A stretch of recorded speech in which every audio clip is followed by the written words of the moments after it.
and I'm rolling right now. And beautiful smile for me, Sharona. Nice. And give me a little spin. Beautiful, just like that. Nice, and settle. And cut. And I'm going to punch in and maybe get a little light on there. All right. You got it right?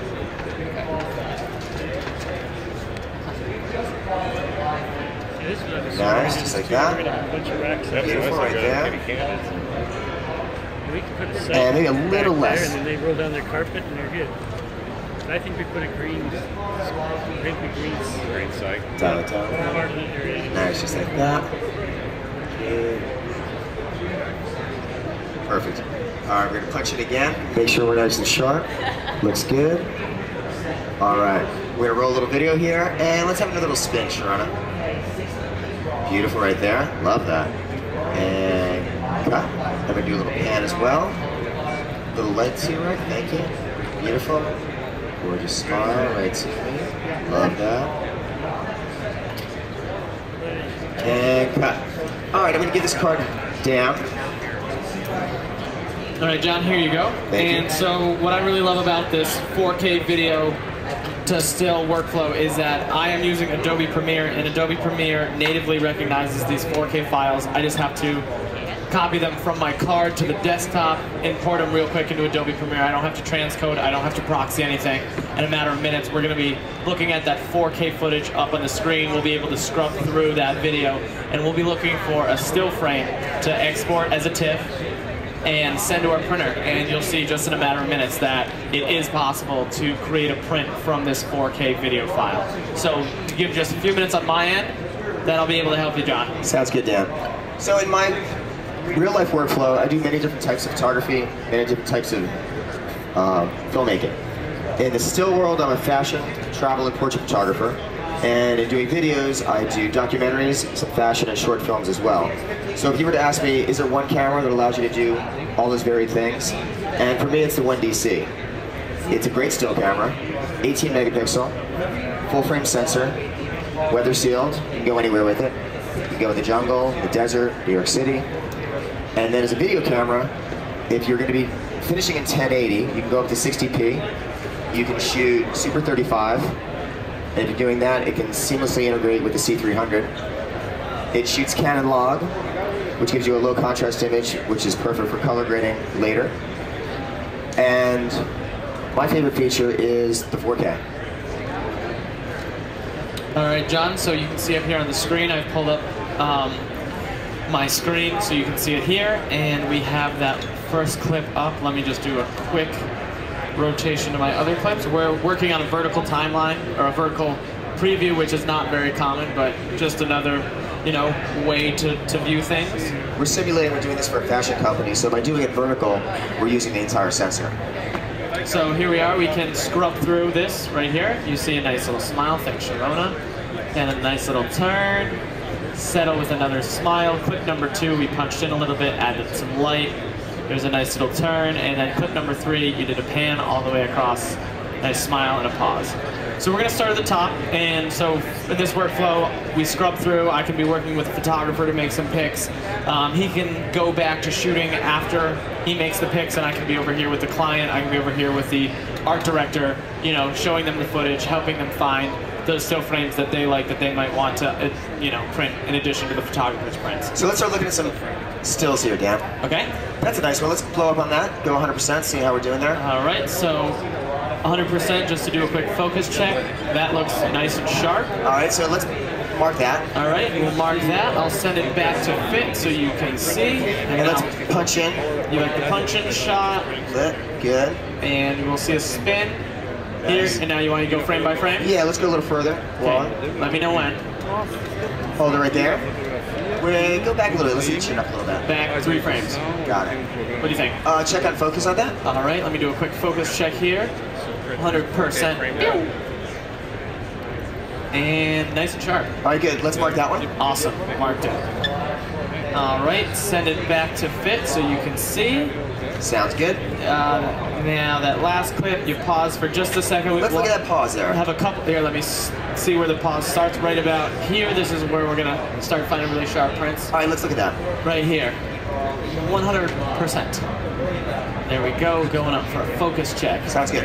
Let's pick that one. Awesome. So I've marked 3 now. Do you want to flip through them? Yeah, let's flip through all 3. All right. So I have made a mark, so I can easily just jump all the way back through. So. All right. Let's do number 3. Number and why 1. don't you send that to print? Show them Got how it. we pull it. So that's 3 here. That's the one the photographer likes.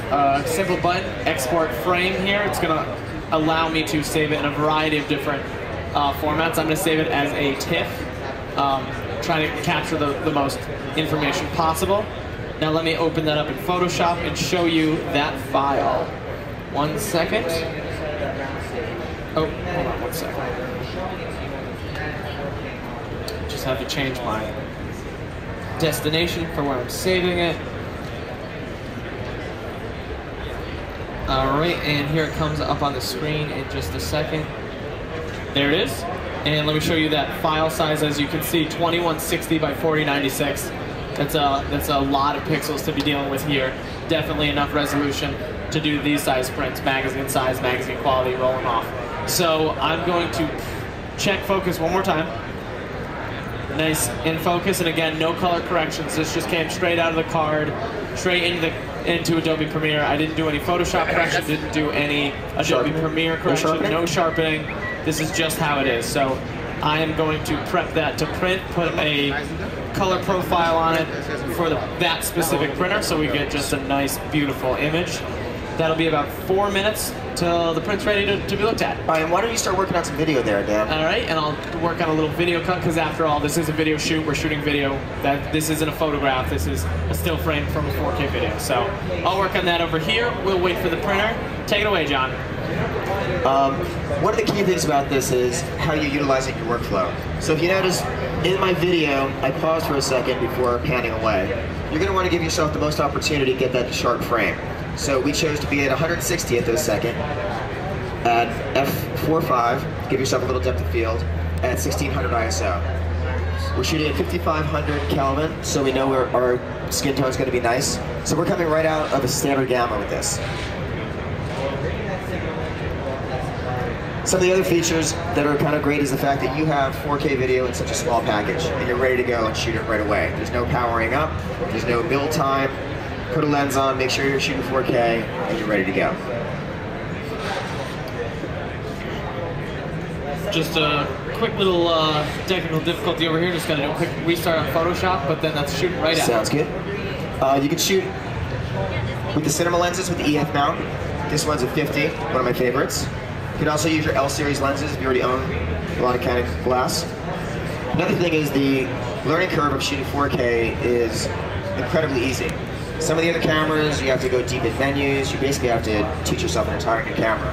If you're used to shooting Canon, this feels just like a normal DSLR that you already own. The menus are similar. You literally just go to the menu that has 4K on it, pick it, good to go. Durable, rugged, can take it anywhere. I had a friend of mine that's a cinematographer, went to Morocco recently with a larger 4K camera, had several cases.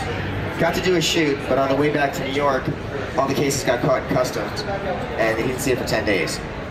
This camera, you can go to shoot 4K overseas, it's in your camera bag. All right, John, and I'll pull that video up in just a second here. Sounds good, Dan?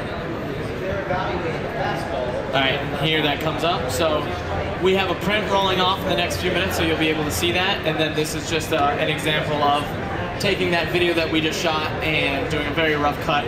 I exported it roughly 900 pixels high, you know, a web-ready size. 10 megs, I can upload this to an FTP, I can email this, no problem.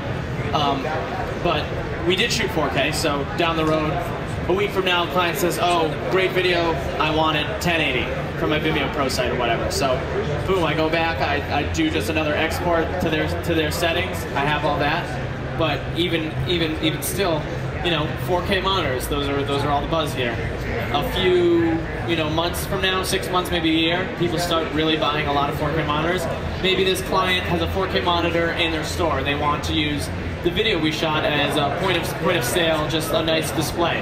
I can go back to that footage, finish it in 4K. We have all that resolution, and so that is just illustrating the video aspect and the print aspect, two in one workflow. Because as a still photographer now, it's very rare that you just get to take pictures. Almost every client I have now says after you're in the meeting, they're discussing how you're going to photograph, and they say, oh, by the way, can we have some video as well? It's happening all the time, more and more. So if you're a still photographer that's not shooting video, you're going to have to soon, because everybody wants content. They want content for the web, content for iPads, iPhones, and video is a great way to encompass it all. With this camera, you can do pretty much anything you need to do from photography to video.